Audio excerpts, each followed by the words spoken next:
ashes raining down. Try to hold it in, but it keeps bleeding out. This is what you asked for. Heavy is love, heavy is the crown. Heavy is the crown.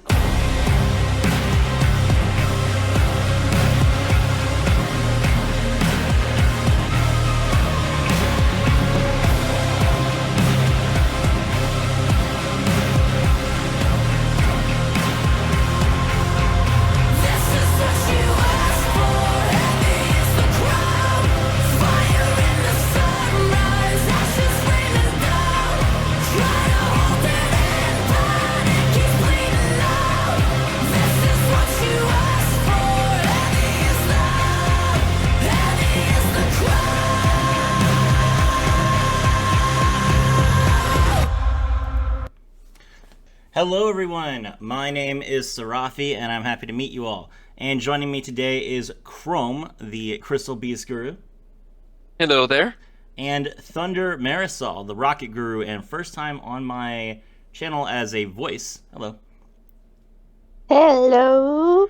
Alright, so Season 2 of Arcane has just come out. It's brand new. There are only 3 episodes so far. And man, got a lot to talk about, so let's get started. Okay, Khrome, what did you think about the series? Okay, I have a lot to talk about. Like a lot, but overall, I was impressed. I was a little bit afraid of season 2, mostly because, well, it was due to the pandemic mostly, but season 1 was as great as it was because it took like 6-7 years of production. Mm-hmm. And season 2 only had like 1-2 years, was it? 2 years. 2 years. So it was working with a fraction of what the first season had to let things cook out and let ideas grow. But it's only 3 episodes. There's still 6 that could go very much wrong. But I am very impressed with what was shown so far. And if we go into spoiler territory, I have a lot to talk about. We will be getting into spoiler territory, but not quite yet. All right. Okay. Thunder, what did you think about the season so far? Okay. So far, I'm glad the animation is still pretty good. The first one, I feel like it actually improved. As you know, animation is really something like the special to me when it comes to something I watch. So the animation here really shine a lot, and it's one of the things I really liked. And the plot to me as well has been pretty interesting. It has me really intrigued to where it's going to go. And I agree with Chrome. I was a bit afraid of where they would continue from season 1. If they were able to carry the ideas that they had for continuing. So I'm glad that it's going on strong. And honestly, it's pretty interesting so far where they have gone, and I'm really excited to see what's next. Okay. All right. Speaking of animation, though, I do have a point to bring out because I think Thunder. I don't know if you know exactly why, but I think I know why it feels better.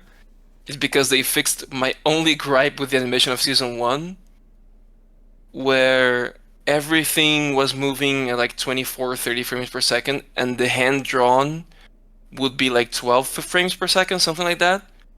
Now everything is even. Season 2, all the animation is even the 2D hand-drawn and the 3D are moving at the same pace, and it feels so good. Yeah, okay, so, it really does. So, Thunder Marisol is an artist, and Khrome is a graphic designer, and of course, I dabble in voice acting. So, 3 different aspects of the how the show is presented that we're interested in that we can all talk about. But the main thing to discuss is the plot and the characters. We'll get into that. So let's get started. First, we're going to talk about a brief synopsis of what happened in Season 1 so that people understand where we're coming from. No spoilers yet. So, Arcane Season 1. We have 3 main characters, Jinx, Vi, and Jace. Jinx is a teenage girl, probably like, I don't know, maybe like 14 or 15, and she is a serial arsonist, I guess would be the best way to describe her. She likes to attack people. She engages in theft. She engages in destruction. She kills some cops. Does a few things like that.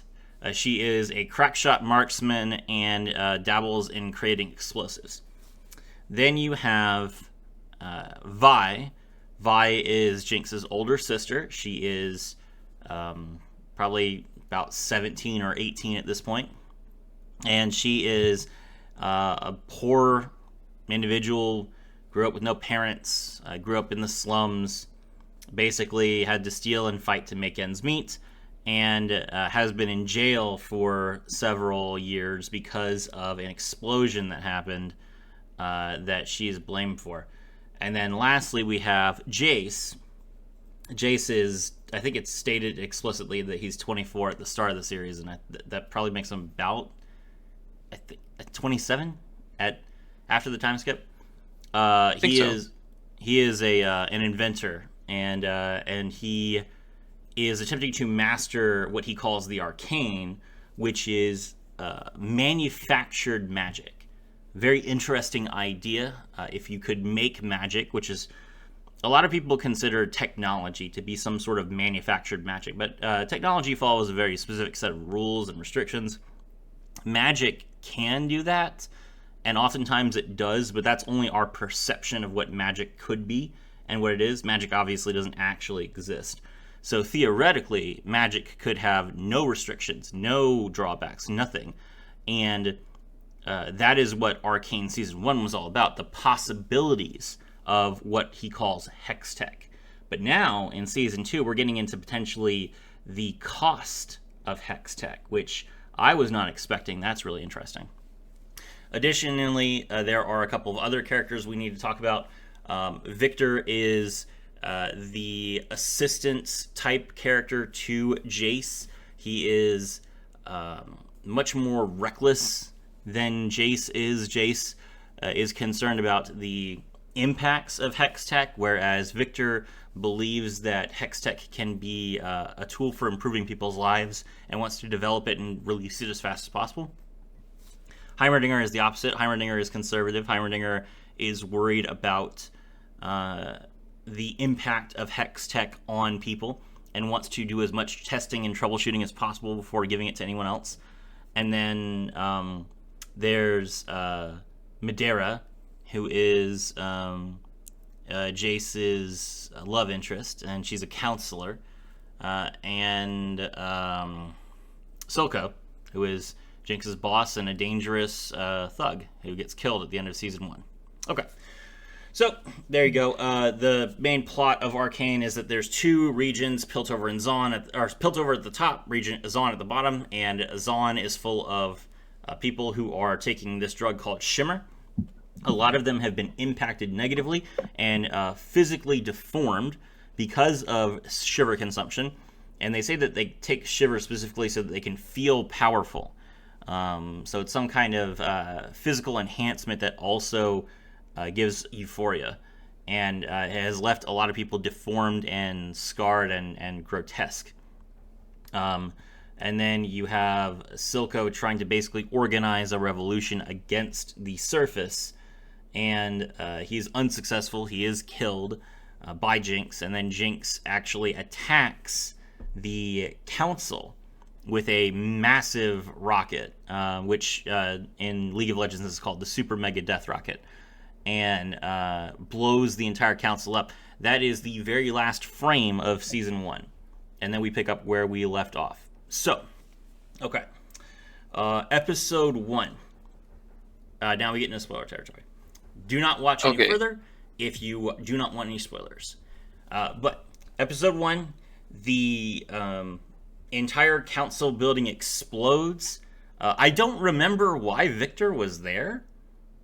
That was something that I picked up also on, and I was confused because I exactly remember the very last shot of season 1 was the rocket pressing against the glass breaking, and Mel looking back into it.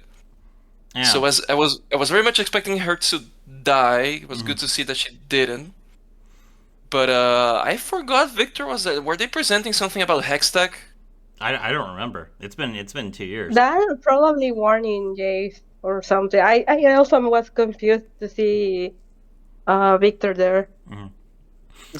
Maybe I think it was something like they were, because I remember exactly the context of that scene was they are basically trying to convince the Council of Piltover to basically lay down their weapons and try to find a peaceful solution between the two, and Jinx just destroyed it. Just Yeah.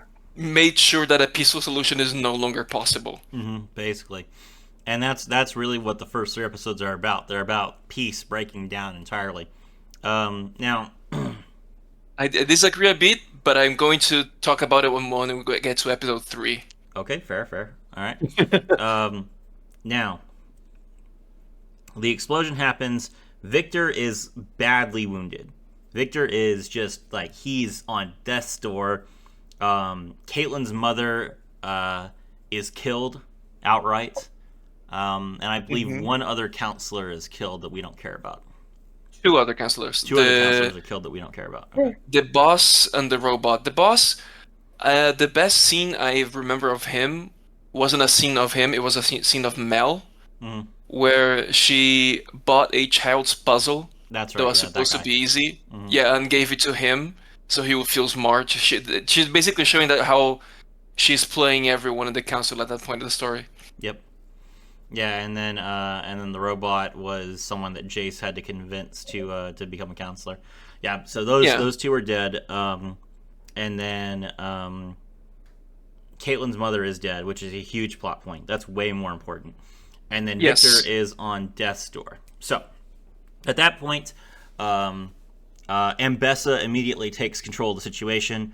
She's not expecting it. There's no reason to think that Ambessa, as much as Ambessa, who is Mel's mother, is portrayed as like this scheming, deviant person, there's no reason for us to think that she had any sort of foreknowledge of this. It's simply demonstrating that she is a capable leader. So she jumps in. She starts organizing for people to start, moving debris, helping bodies. And Jace, meanwhile, grabs Victor and takes him back to Victor's lab. At that point, he reviews the materials that Jace has that Victor has for his hex core. And his hex core is something that Victor was using to try and treat his damaged leg.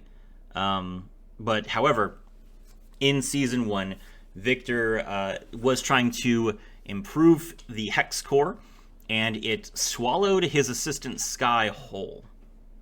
And at that point, Victor was disturbed. He said that Jace needed to destroy this, and I thought he had left, to be honest. Like, I'm so confused as to why he was there. But regardless, that was the end point of season 1. Now, Jace fuses Victor with the hex core, which saves his life and improves, basically everything about him. He becomes fused to the hex core. His body adapts. He wakes up in a couple of days, and he is able to walk better. He's not fully able to walk without a cane, but he is able to walk better, and he is no longer coughing or having any sort of fits. And now at this point, we get to the main problem that I have with season 2. So I'll go ahead, and I haven't talked about whether I liked it or not. I thought that season 2 so far has been worse than season 1, and the main reason for that is the treatment of Jace and Victor. So, the main thing that we learned about Jace in season 1 is that Jace is a man driven by progress, but who's being pulled on from both sides. Heimerdinger is telling Jace to be more careful. Victor is telling Jace that if he waits, he's not going to be able to help people. These are two things that Jace has to deal with. And in Season 1, I thought that he was kind of... He in some instances, was very aggressively pushing for Hex tech, and in other instances, he was more conservative and careful with it. And I thought, I gave the benefit of the doubt. I said, he's walking a fine line, he's influenced by multiple people, he's trying to be the middleman, middle of the road. And I thought that was good in Season 1. Having seen what Jace did in Season 2, I am retracting that idea. I think that, in fact, at this point, Jace has moved between conservative and reckless so many times that he does not actually have an established core principle or belief. And I think that instead of being a character that is driven by progress, he is being used by the writing staff as a plot device. And I really dislike this portrayal of Jace as someone who would be willing to use the Hex Core to save Victor's life when he's already agreed to destroy it.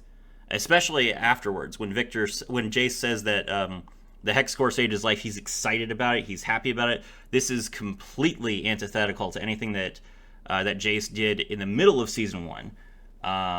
And so it feels like any character growth that Jace had in Season 1 is gone, and that nothing about his behavior has been consistent to define what he cares about, other than just he's an inventor. So I really dislike this. And the more important thing is... Yeah, go ahead. I'm going to make a point real quick, and then I'll let you rebut. The more important thing is... Khrome, have you played League? Not too much. Okay. So... And that was a conscious choice. Yeah. Arcane really struggles with this. I understand that it's like a different team, but they are telling the story of real characters that are already established. And Victor is a villainous character.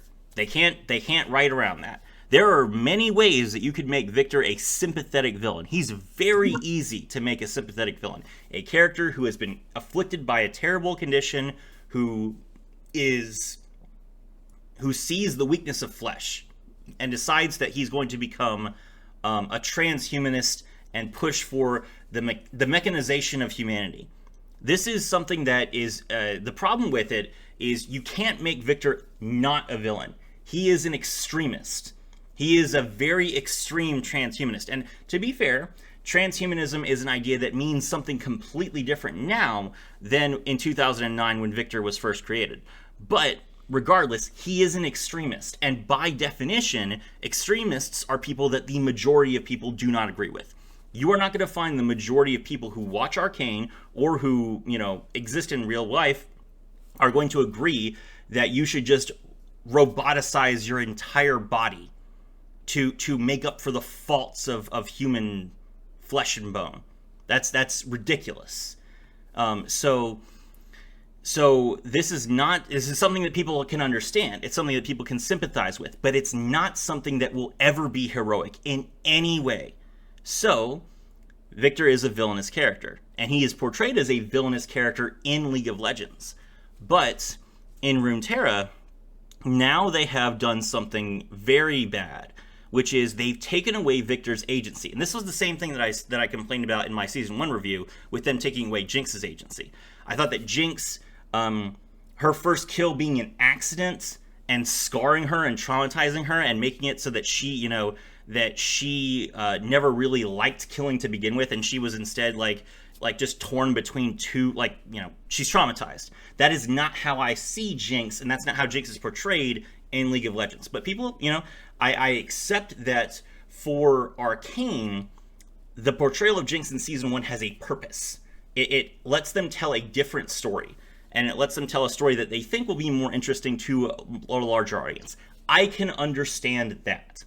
I cannot agree with the idea that they've accomplished anything by having Victor be forced into fusing with the Hex Core against his will. Victor is supposed to choose to fuse with the Hex Core. That's the whole point. He convinces other people to become mechanized and become Hex symbionts because he knows that it's beneficial, because he sees weakness. And for him to not have done that to himself, and for him to have it forced on himself by someone else, and for him to like be angry about it, that makes no sense. And it's worse because at the end of season of the third episode, he uses the hex core on someone else. So if he thinks that this is a problem that it should be destroyed, first of all, why doesn't he kill himself? And second of all, why does he go in and touch other people? Well, of course he's going to do that. That's what Victor does. But then that makes no sense as to why they took this step to have Jace be the one to fuse Victor with it. And you know what it is? The problem is that at the end of season 1, they had this incident where he saw this woman get absorbed, and now he's regretting it. Now he's scared of it. And so that's why they say, okay, he's not going to want to be part of this, and now they've written themselves into a corner. Well, that's bad writing. I'm sorry. You made a mistake. So you have to deal with that mistake, and now you've ruined the character. So what they should have done is simply they had what's her name? I think her name is Sky. They had Sky die too early. That should have happened now. Victor should have crawled from the debris, come to the hex core, grab the hex core to try and save himself, and then Sky should have been eaten at that point.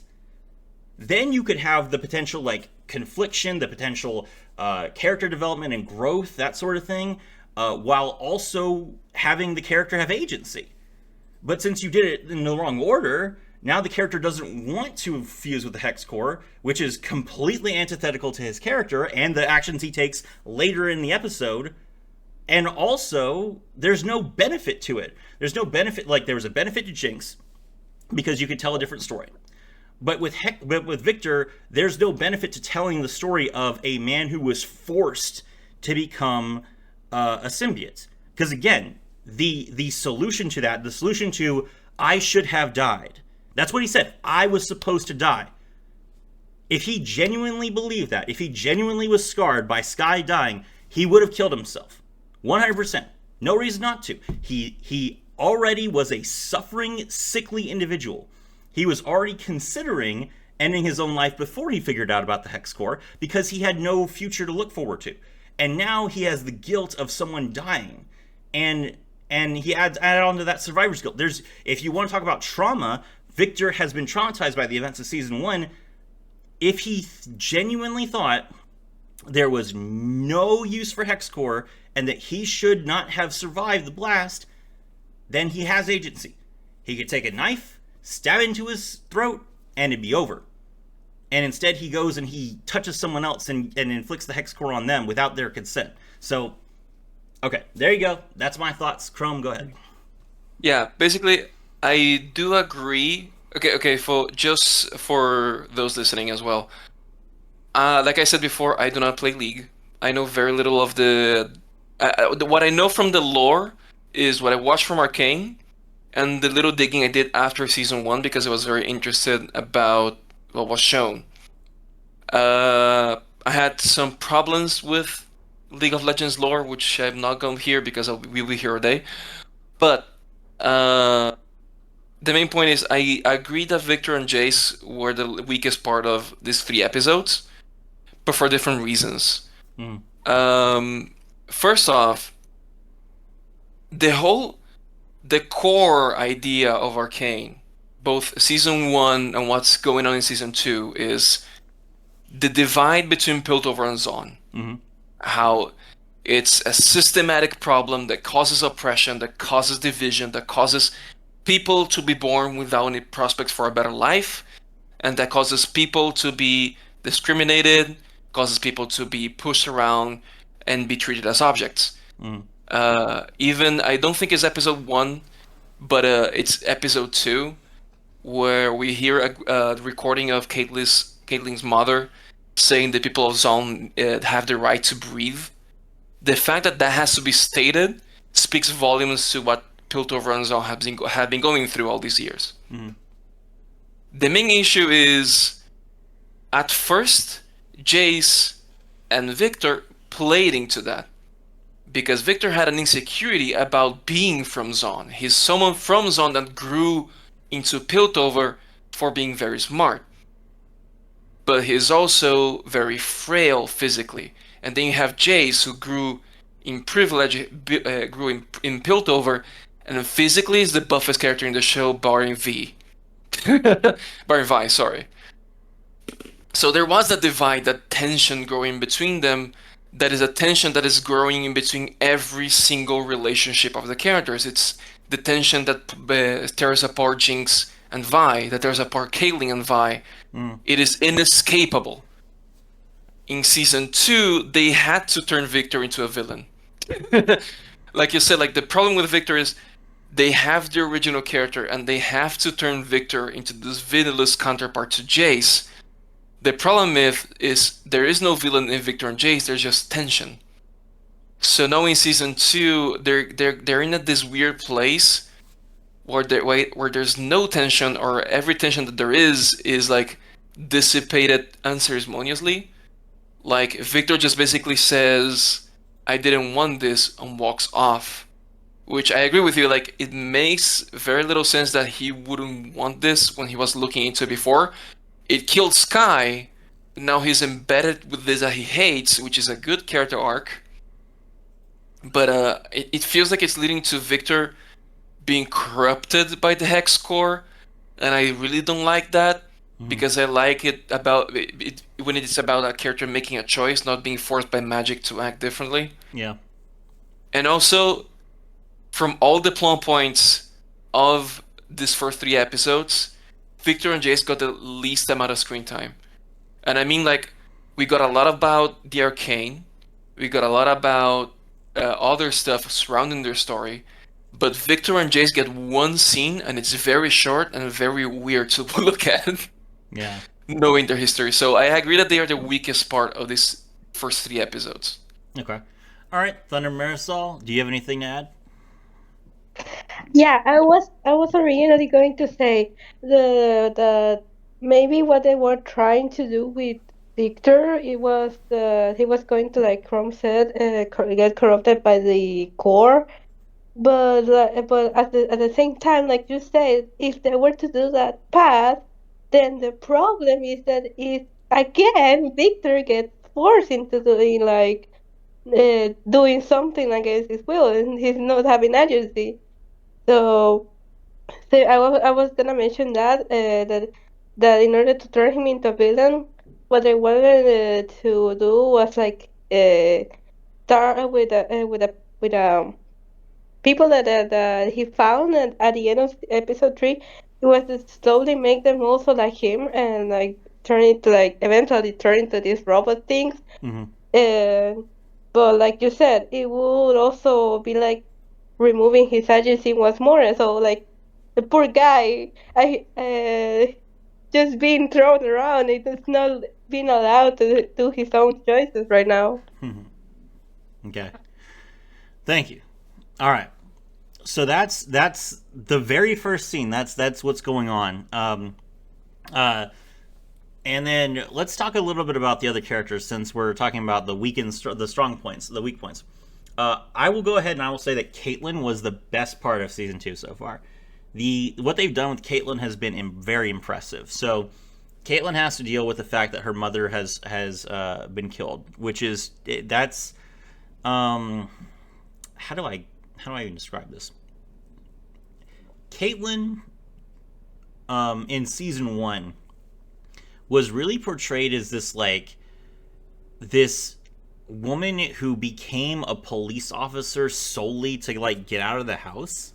Like she gets these, weak assignments. She doesn't really do a whole lot before she starts her investigation, and then she gets the first real taste of what being a police officer is. But for the most part, she's guarding, speeches at fairs and other things like that. She's not in the thick of things. So for her to actually witness this really bad criminal activity with a serial killer is just insane. And then she was already kind of angry at Jinx to begin with, because Jinx, attacked her at the end of season 1. And Jinx has reasons to hate Caitlyn that are, very obvious. If you've seen season 1, Jinx does not like the romantic relationship between Vi and Caitlyn. And so Caitlyn, she gets a version of Heavy is the Crown, which is what I played at the beginning of the video, which I did not expect. That was awesome. It's completely different. So good. It's completely different from the original version of Heavy is the Crown, which was the song recorded by Linkin Park for the 2024 World Series for League. And that was like a hardcore heavy metal song. And this is like a slow, mournful, soliloquy type song by the same singer. So it's really good, actually.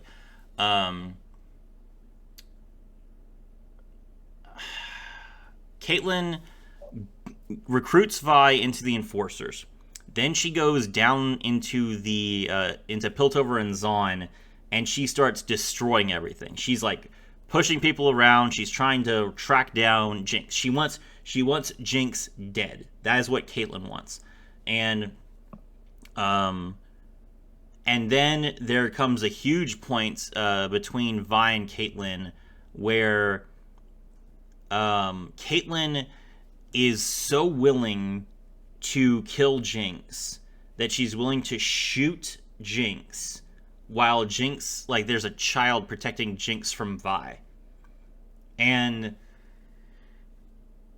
in Caitlyn's defense, I'm gonna offer a very weak defense here. In Caitlyn's defense, she does explicitly state, "I'm not going to miss," which, to be honest, I have no reason to think she would. Even in a tense situation, Caitlyn has been shown to be like an absurdly accurate marksman.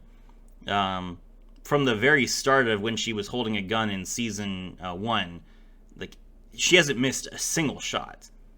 So it is demonstrated that she has almost superhuman capabilities, and in League she is an ace in the hole type marksman character. But it's still reckless endangerment to fire at a civilian, so I definitely understand why Vi is upset. But I don't think, as much as I've been harping on how the writers have treated the characters, I genuinely don't think that Caitlyn deciding to take the shot in that situation was like outside of her character. I think it's more an excellent vehicle to create this tension between Vi and Caitlyn that needs to happen for the second arc. So yeah, I also think I have a lot to say about Caitlyn as well. Well, real quick, let me finish. Yeah, go ahead. Because go there's ahead. one more thing that we have to talk about, and then you can chime in with what you want. At the end of episode 3. Ambessa, the Noxian general who is here, like, pulling the strings, trying to force Piltover into a war with Zaun, she comes out and in front of everyone, and, like, she says, "You need a general who's going to lead your people, who's respected and everything else." And everyone's, like, waiting for her to announce, and she's like Caitlyn. And then everyone else in the crowd starts, beating their chest in solidarity to convince Caitlyn to become a general in a war against Zaun. And Caitlyn, feeling pressure, feeling anger, feeling resentment, and no longer having Vi with her to stop her, dives in, and she's going to be a general. So that blew my mind. That was awesome. So I'm really excited for what happens next. Okay. Khrome, go ahead. Okay, so Caitlyn, I do agree. It's the best part of the season. In one part, I am very mad because Netflix is not opening right now for me. But what they do with her writing, visually, the song they gave her, everything works for Caitlyn. Okay, so since we talked about the things that happened in the third episode, if you look at season 1, they divided the season into 3 chunks of 3 episodes because every 3 episodes tells a story. In Arcane season 1, the first 3 were the origin of Vi and Jinx, with some origin for Victor and Jace. The middle one were the settling of the conflict, the reunion of the sisters and everything. And the last one was the start of the war, the all-out war, the second all-out war between Piltover and Zaun. It was like every piece was falling into place to finally corrupt Jinx and finally completely divide the two. Those are the three stories being told. And at first, when I was watching season 2, the first 3 episodes, there was a bit of a weird sense that it was going nowhere. Like, it was not immediately apparent what the story of these 3 episodes were. Why are you presenting 3 episodes if they're not telling something clear? And it becomes exactly clear at the end of the 3rd episode. What the 3 episodes are talking about are telling the rise of Caitlyn's political power, and more importantly, the machinations of our new who is basically acting as a villain of Ambessa, who was revealed to be basically looking at the tapestry of all these little threads tying together amongst Piltover and Zaun, and pulling at the exact threads to make it all fall apart. And I have to say, it's so beautiful to watch, because the scene that Caitlyn, for example, recruits Vi. Like I said before, the whole show is about this constant clash between Piltover and Zaun, and now Caitlyn and Vi are in the exact same situation. They are from one side and have their parents taken away from the other side. The only difference is that Caitlyn's wound is very fresh, as in not 20 minutes old fresh. Yeah, and there's it was actually really it hit me really hard when Vi was arguing with Caitlyn. Vi was like, "Enforcers killed my family. Do you know what it's like to stand there and watch your parents get killed?" And then Caitlyn just says, "Yes." Yes, I just did. And that was just perfect. That was just like, wow, you guys are really like, these characters feel real. They not only feel that, alive. that scene specifically, if you look at how it's framed, it starts with V and Caitlyn hugging under a windowsill, and it's a hallway with a lot of windowsills. The moment Caitlyn presents the badge, and that's the scene I wanted to show, Vi steps away into the next windowsill. They're now divided by the pillar between them. Ah, interesting. It's very, you're gonna see, like, every time there's a scene of closeness between Vi and Caitlyn, they are framed under something, under a tunnel, under a window. But very quickly, the union they had, they love, their feel for each other, is constantly beaten down by the situation, and it's beautiful. Yeah. And again, Caitlyn's song, Heavy is the Crown, listen to the lyrics. So in season 1, Caitlyn wanted to be a police officer. She wanted to be someone, but she was never taken seriously. She was just a Nepo baby, basically. That's how everyone perceived her. And at the beginning of season 1, they give her the song, Heavy, this is what you wanted, Heavy is the Crown. That is exactly how that was basically the writers telling it, this is what these 3 episodes are about. They're about Caitlyn getting exactly what she always wanted, a position of power and respect, but at what cost? Look at the situation that has to be brought forward for her to earn that position. And we know, from as a viewer perspective, a little bit of dramatic irony, it's not even earned because it was mostly machinations from Ambessa. I mean, Ambessa. To be fair, to be fair, Caitlyn has been working on this case for a while, so she is the best. She is the most logical choice. But to be honest, if it was not for Ambessa's meddling, I don't think she would have gotten it. Not because of merit, but because, again, the system in Piltover is broken to the core. Yeah. Like it's, and I think I just talked about this before. It's the whole story is about how there's not one person that can fix this, but one individual can make things so much worse. Okay, yeah, I can see that as a core theme.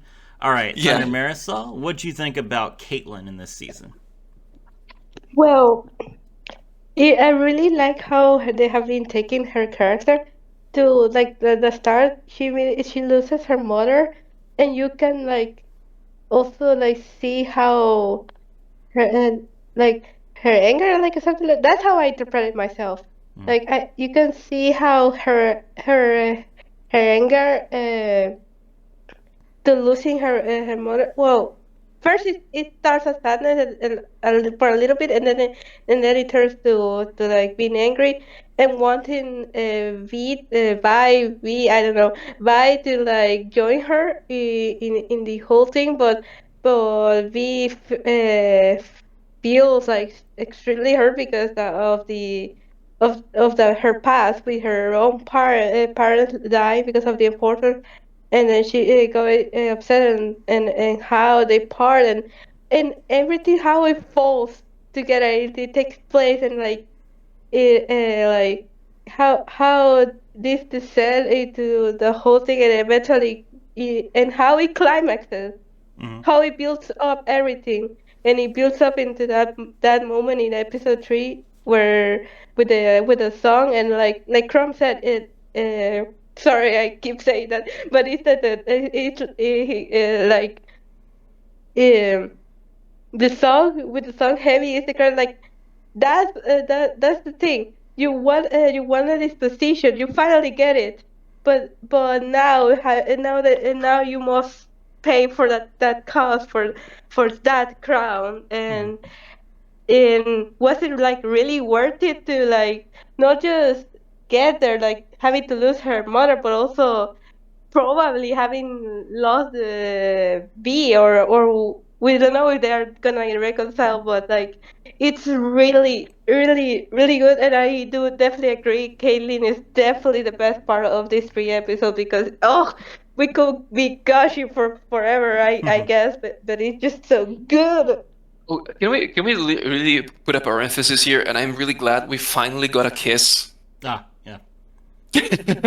Yeah. We finally, after so much, I don't want to say baiting, but so many close-up scenes with plausible deniability, we finally got a full-on kiss on screen. Yep. Thank you.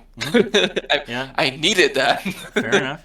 Yeah. So yeah, there was a good there was definitely a kiss scene between Caitlyn and Vi, which was touching. Okay, all right. So apparently there is something about the Spanish language that is making you both incapable of pronouncing Vi's name. I don't know what it is. Because Vi is just V. You can Yeah. so Vi stands for violence, vice, and victory. That's what Vi and Violet. That's her name, of course. So just Vi is her name. Okay. Vi. Speaking of Vi, Bye. Vi yeah. is absolutely the main character of Arcane. I don't think anyone would dispute that. And Vi gets a lot of character development in the beginning of season 2. Vi is an enforcer. She's absolutely an enforcer. That's something that they have to work with. No matter what story they want to tell in Arcane, if they're going to tell it about Vi is an enforcer. That is established in League of Legends. So they have to tell how she's going to get there. Vi absolutely has a lot of trauma and a lot of reasons to distrust the police. She has been in jail. She's been shown in jail. So how do you go from that to being an enforcer? Not easily. And I do agree that, taking 3 episodes to really demonstrate how Vi moves from being just like someone involved in Caitlyn's investigation to being an active part of it it's an important discussion. There are a lot of moments where Vi has to, ask, is this what I want? Is this beneficial? How could I be in this position? Am I not betraying my roots? Am I not betraying my family? But ultimately the path is predetermined for her, just like it is for Victor. She is going to agree to become an enforcer. And Caitlyn at one point says, Caitlyn at one point says, and this is very accurate, Vi thinks that if you fix her gauntlets, that will solve all of her problems. So Vi is definitely of the opinion that all she needs is to be able to fight at her maximum power, and she will be able to, kill whoever she needs to kill, beat down whoever she needs to beat down, and that will fix any issues that she has. But that's not the case. And it is true that if Vi wants to solve her issues with Jinx, she's not going to kill Jinx. Let's not even pretend that Vi was capable of killing Jinx. So, No. prison is the only solution. No, I think like Vi's character here is, I think, the most conflicted because she has the unique perspective of she basically has people on both sides now. Even though she may not want to admit it, even though she starts the series saying Powder is dead, there's only Jinx and we need to stop her, she still loves her sister. She will never not be able to love her sister. She still has people in Zon. Zon is her home, but she also loves Caitlyn, and she knows like Vi's arc throughout this whole first act has been there's people on both sides. She's the only one that can see not us versus them, not my side versus the others. But that's why she's in a very unique position to be a good enforcer, for example, because she has the strength to do it, but also she has the tact to realize that there's people on both sides that need protecting, not just one from the other. And I think that's something that Caitlyn is failing to do. How she even more than once told Vi, "I thought you were on our side." Or Vi is not like, it's not like she's not on your side or not. She's just the only character that realizes there is no sides to this. There's just people suffering. Mm-hmm. Yeah, and that's true. That's true in Piltover as well as Zon. So, I understand that you are there's focusing innocence. Yeah, there's innocence in Piltover. They're being attacked by Jinx as well, and the council members did not deserve to die. Yeah. So yeah, and that's what I want to point out. So even though season 1 was largely about the oppression of Zon, season 2 has definitely described a situation where Piltover is being invaded. You can't, okay, so we haven't talked about what happened in episode 2 yet, but we should. So to give context to why there's a war starting at the end of episode 3, in episode 2, there is a memorial service being held for Caitlyn's mom, and someone, like Zonites, attack it. Like a memorial service, and that is put out. Like, it is repeatedly referenced. We were trying to bury our dead, and someone came and attacked us in the middle of nothing. And these are innocent people. These are not Piltover and Zon enforcers. These are not people who have been destroying Zon, who have been punishing Zon. These are just men, women. They're mourning the loss of a very important political figure in Caitlyn's mother, and they won't let that. That's sacred. No matter what culture you come from, no matter where you are in the world, the observation of death and the respect of grief and bereavement is universal. So it is beyond unacceptable to attack someone while they're grieving. That is like... Not only that, we had to, even if this was a war, the tactics employed by this is very much war crimes. Yeah. Because they didn't just attack, they disguised themselves as enforcers to infiltrate. They attacked civilians with toxic weapons. It was a very violent and very unforgivable attack, really. And there was this scene where they're attacking. The Chem Baron from season 1 is trying to get revenge on Jace for her son's death. Which, to be fair, Jace did kill her son. Let's not bury that. That did happen, and that's Jace is not over that. But Jace, this is the only part of Arcane, really, season 2, that shows Jace in a positive light. Jace is like, he is being chased by this Chimbaran with a giant chainsaw, and he's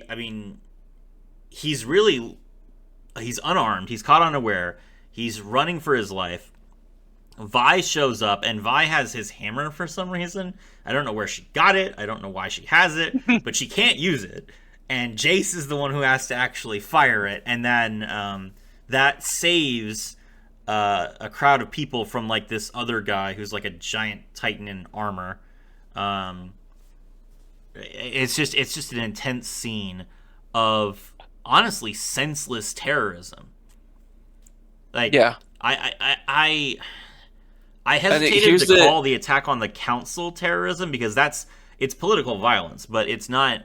It is taking the fight to the people that you would feel directly responsible. There's no innocence involved in there that you would reasonably consider to be innocent from the other side.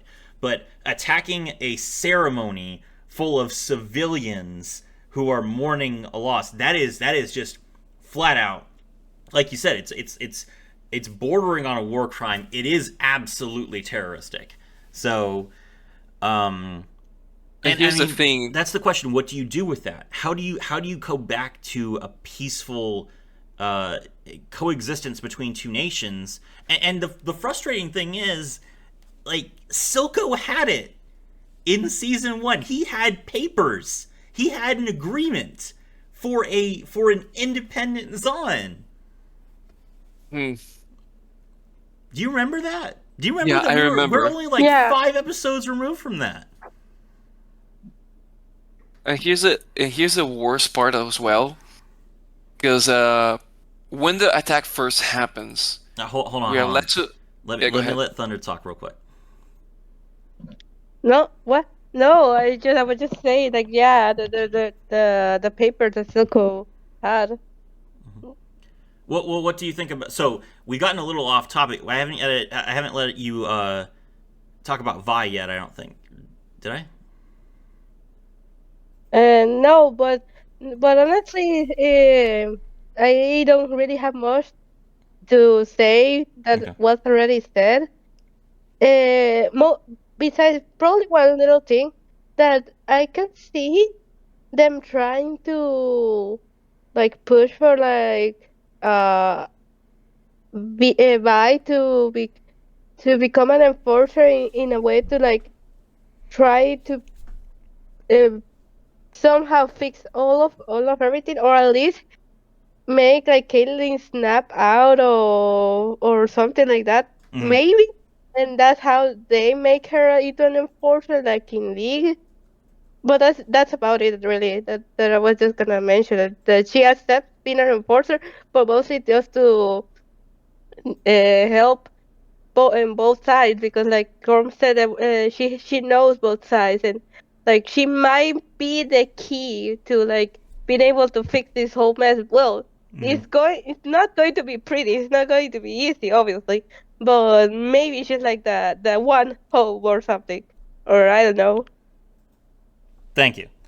All right, Khrome. Sorry to cut you off. So terrorism. No problem. Go ahead. And the worst part about it for me, that attack, is when the attack first happens, we're led to believe, or it's very much implied, but it's easy to assume on a first watch, that it was all orchestrated by Jinx, because Jinx had just attacked, and everything is very neon colored, neon coded, which is mostly whenever you enter a room and there's bright greens and blues, Jinx has been around, basically.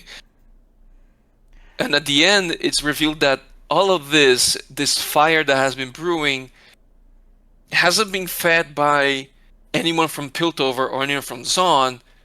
It's been fed by Ambessa. Okay. Because she sees the conflict as an outsider. It's like, this conflict benefits me. All right. At this point, we are an hour into the review, so we gotta pick up the pace a little bit. Okay. Yeah, go ahead. All right. So, couple things real quick. Let's talk about Jinx. We're gonna talk about Jinx as like the last major character, and then we'll move into some of the themes. So, Jinx has not gotten a lot of screen time yet for some reason. She is shown to have, like, she's recovered from her injuries. She is, having to deal with Zaun basically trying to sell her out, which is fair. She's the reason why Piltover is trying to destroy them right now. But there's like this I don't know, brotherhood type thing between her and what is the woman's name? Celica? Celica? I think it was Eric. I don't Yeah, even she remember. was the other Cervica, helper of something like that. Silco. Sorry, Thunder, what'd you say? Cervica, I think it was some Cervica? Okay. Cervica, I think something like that. Her name, I don't know. I don't know her name. Okay. Sevika. I just googled it. Sevica? Okay. All right. Yeah. So she's like defending Jinx and saying we don't rat people out, but Jinx, they literally just have to turn Jinx in, and then that solves the problem. But Jinx is, there's the scene where Caitlyn and Vi are invading Zaun for like at the very start, and Jinx has like set up this the arcade, like the carnival show type stuff, and Caitlyn is shooting at ghosts basically, and you can see kind of how Caitlyn and the real conflict that's being set up here is not between Vi and Jinx, it is between Caitlyn and Jinx, and that comes to a head in the last fight where Vi disarms Jinx. I don't remember how, to be honest. I think, did Vi smash Jinx's weapon, or what happened there? I think, yeah, she basically breaks Jinx's weapon, Jinx's rocket launcher. There's like this entire like 3 minutes where Jinx is fighting with Vi with her bare hands, which is ridiculous. But yeah, no. So Jinx and Vi are definitely in this like clash. The main thing that Jinx has shown is that she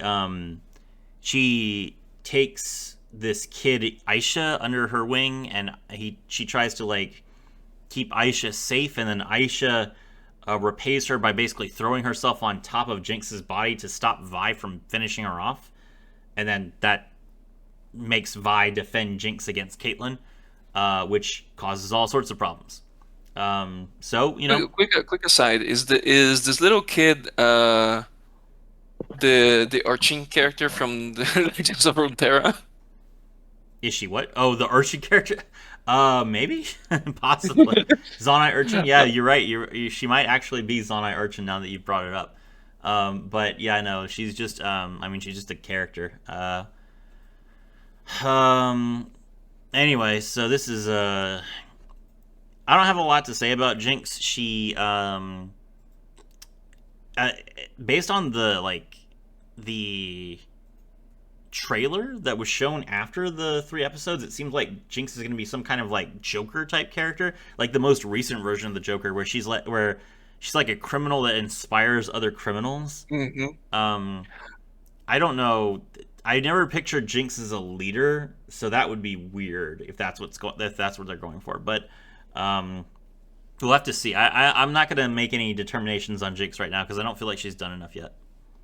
No, I think my guess is that Jinx is going to be less akin a Joker and more akin a V from V from Vendetta. She's going to be more like a symbol. Oh, I thought you were going to say V from Cyberpunk 2077 because you were playing that last night. No, I think that she's going to be more of a symbol. Jinx, I don't mind she not appearing. For example, in episode 1, she didn't appear. And I don't mind that because it remains a question of where is Jinx? Because she's in that point where if Jinx is not on screen, she's such a chaotic character that you should be asking, where is Jinx?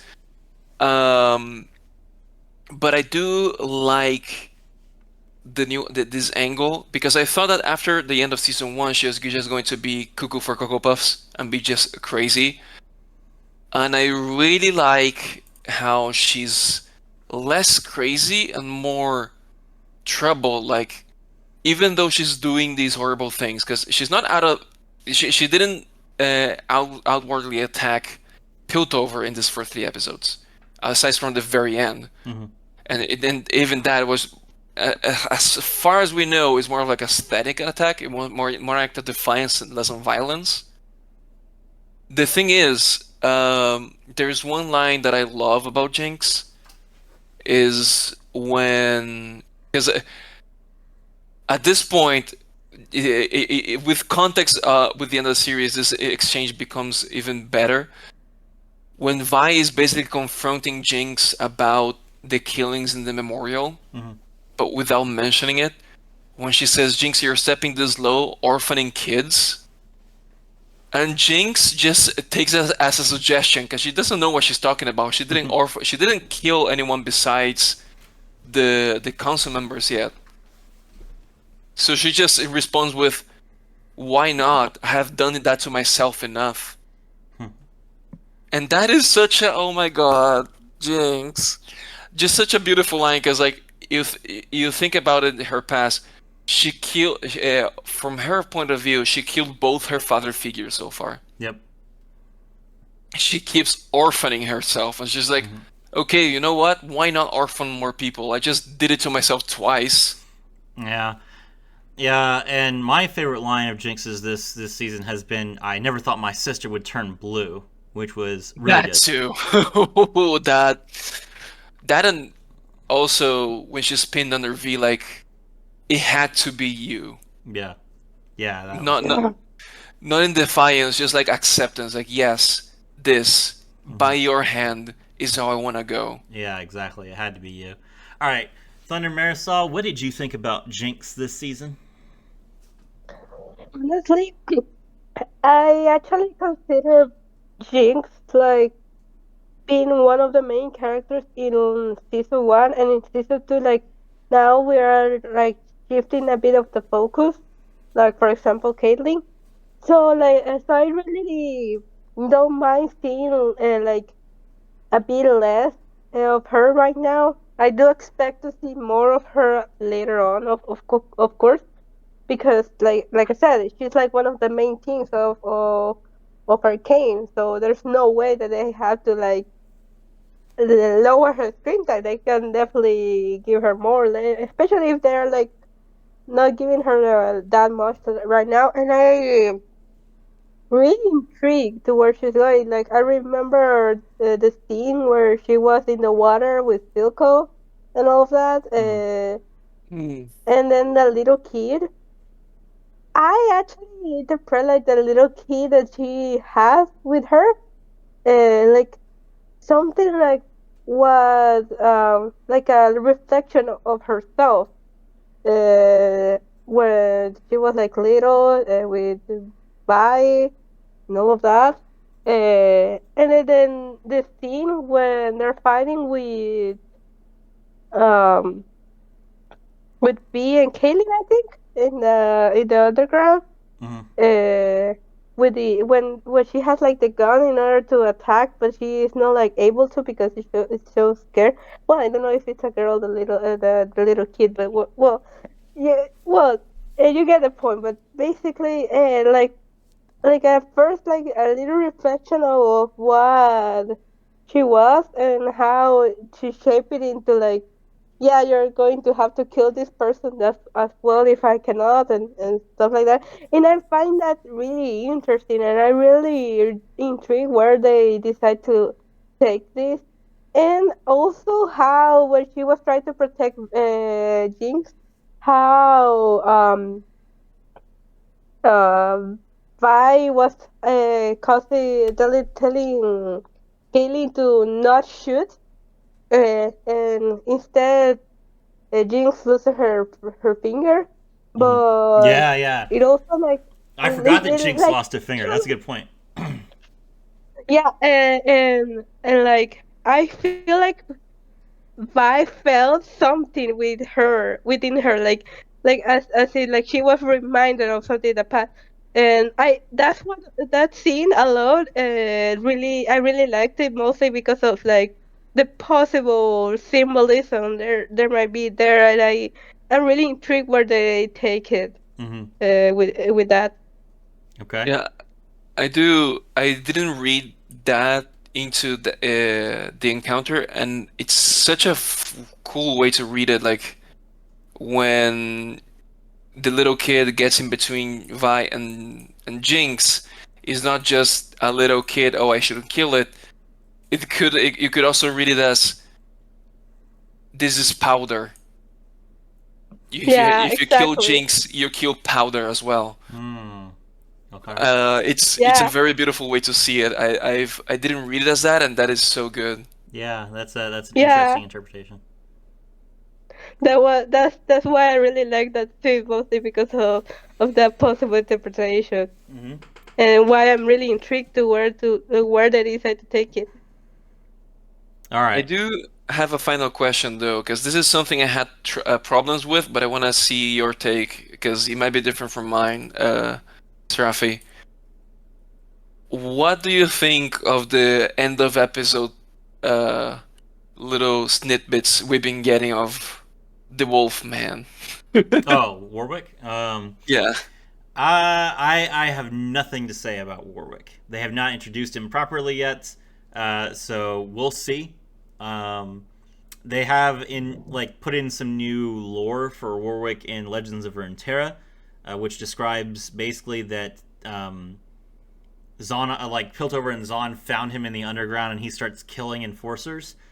So I do think that this is going to be like an important aspect. And Singed is still a character. Silco died. Singed did not die. So Singed is still active, still producing shimmer, still working on things. So we're gonna see. But Singed was not really like a big part of season 1. So I don't know what they're gonna do with him in season 2, and I can't say anything. Like I can't speculate. Because this is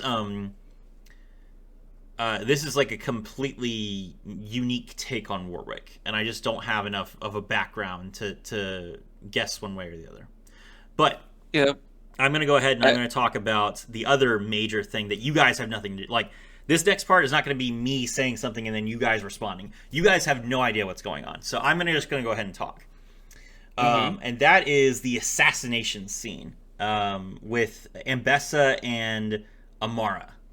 So oh yeah, I am very intrigued by that because I was confused but I intrigued as Yeah, well. I'm I gonna don't talk know about a it. So lot you of. guys, this was huge if you've played League. If you don't know about the lore, they barely touched on it in Arcane. But here we go.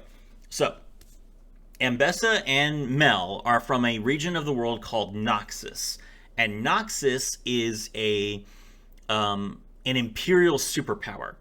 They conquer other regions, and there are 3 tenets to the to Noxian philosophy: might, guile, and vision. They conquer and they bring people under the fold through strength, through leadership, and through trickery.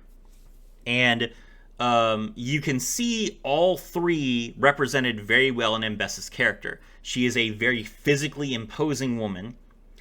She is very clearly capable of leading a country, and she is also a very deceitful and manipulative person.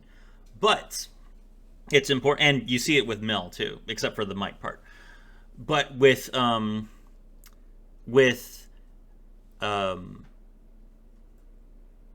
Noxus, the guile aspect is the most irrelevant one here. So Noxus has an army. They have a standing army that reaches out and conquers lands. That's the might. And the guile is a society of thieves, assassins, and subterfuge and infiltrators known as the Black Rose. Now, when the assassin died, her hand opened up, and there was a black rose that formed in her palm. Did you see that, Khrome?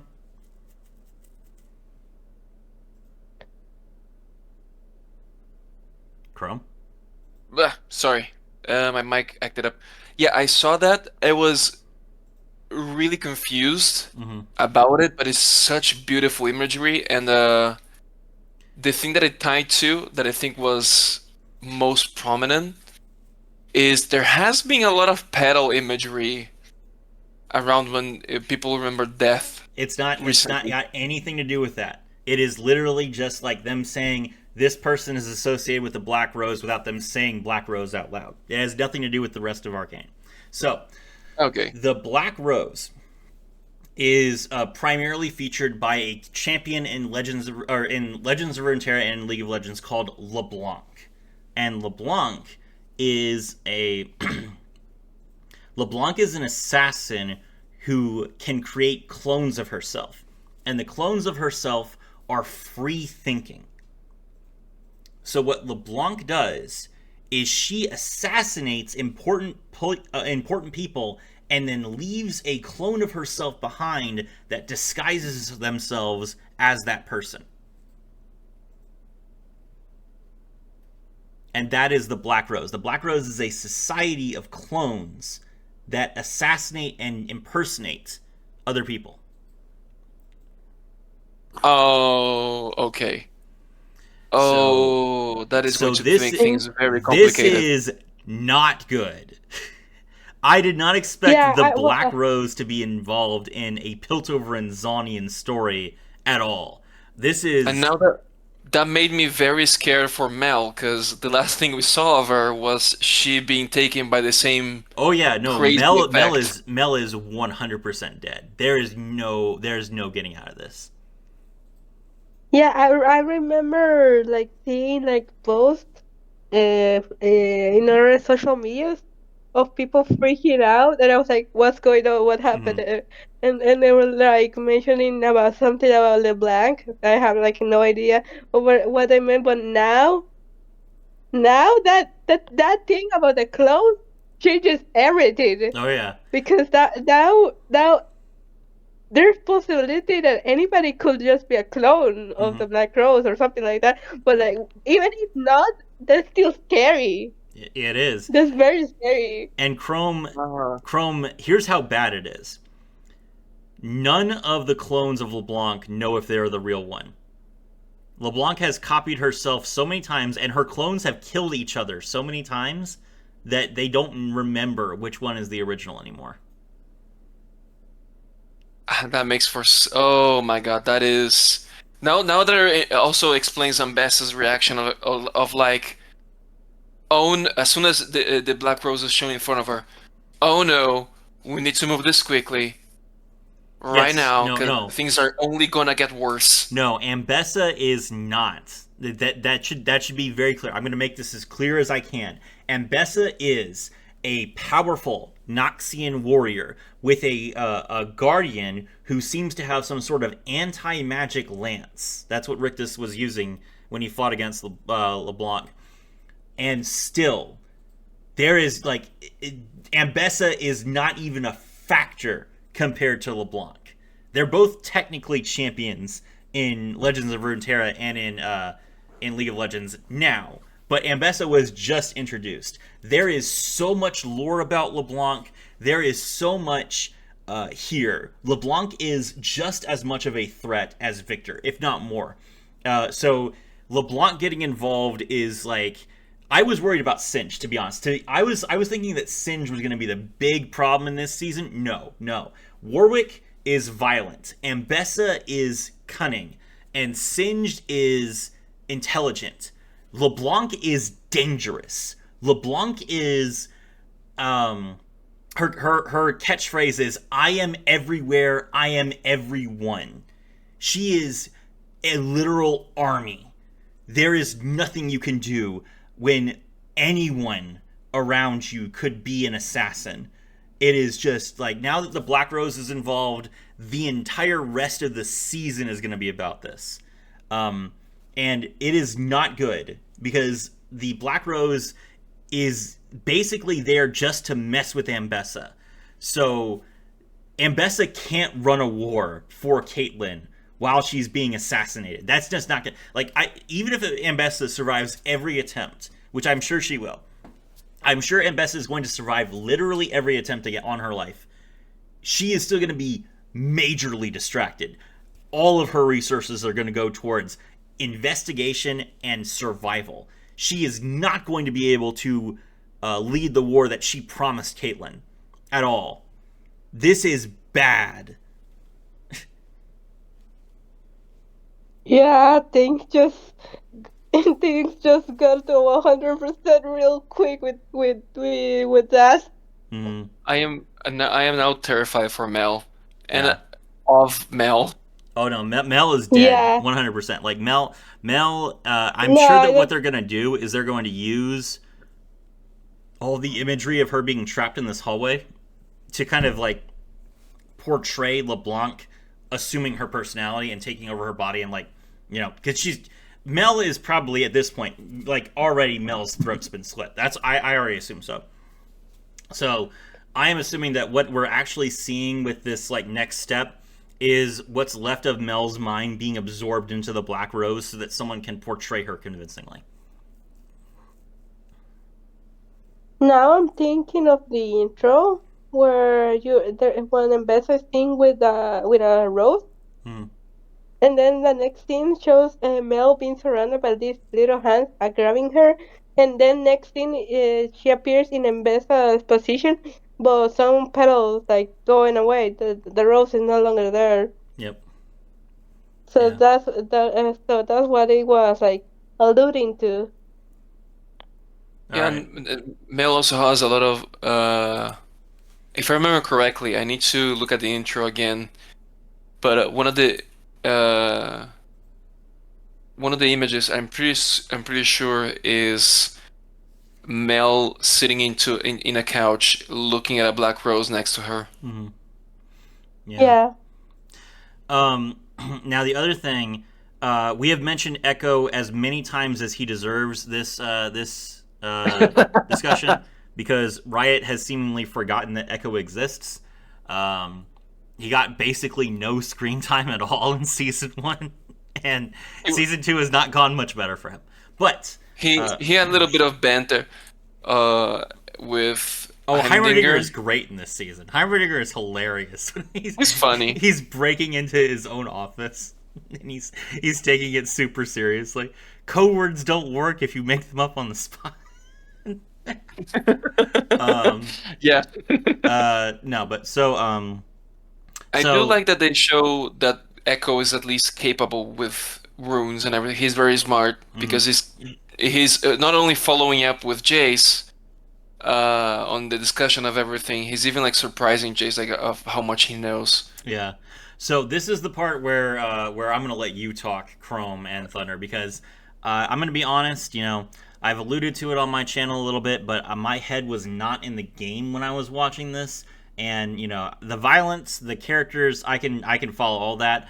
I did not have the attention span left after everything that happened to me this weekend to pay attention to the stuff with the Arcane and the Hex Core. So I'm genuinely lost. So you guys go ahead.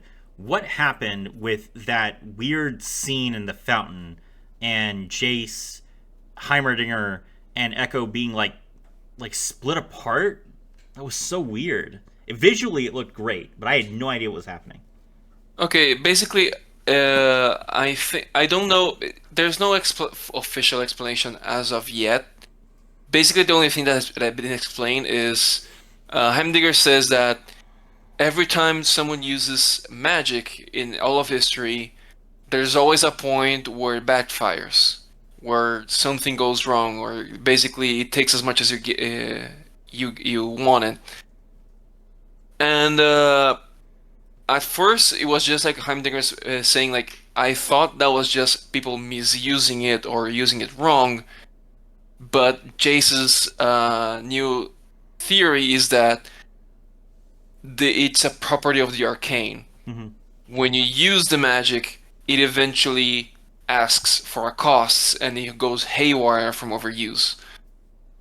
What I think is going to happen, and what I think is going on is, as Victor, now being basically a man made of arcane energy, having the hex core implanted into him, started curing people, the core of hex tech they had in Zon, again, Zon getting the short end of the stick, that this volatile thing just planted right under their houses,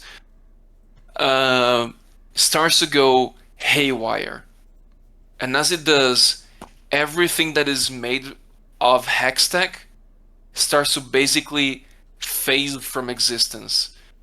The implication with the artistry is that is basically what's going on is basically quantum physics. Things are struggling to exist because what is going on is not only are people being turned into art splashes and like being repeated over and over.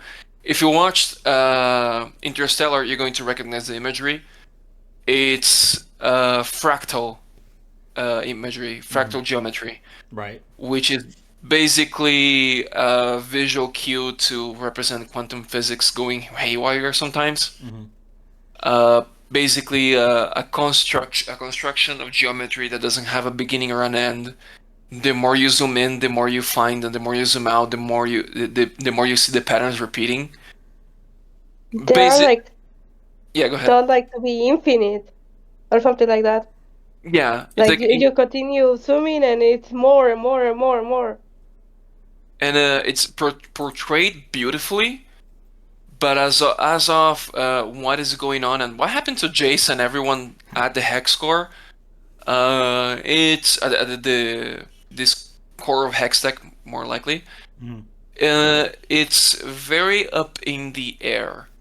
I am curious what's going to happen. I think what is going to happen is that Victor is going to start abusing his new body by curing people and spreading this miasma of hex tech. And things are just going to go boom eventually. Yeah. Okay. Well, that's great. We had a good discussion, guys. Thank you very much for participating. I hope that you all watch the first 3 seasons of Arcane. Really, really good show, and we'll cover the rest of it as it comes out. My name is Serafi, and I was thrilled to have all of you with me.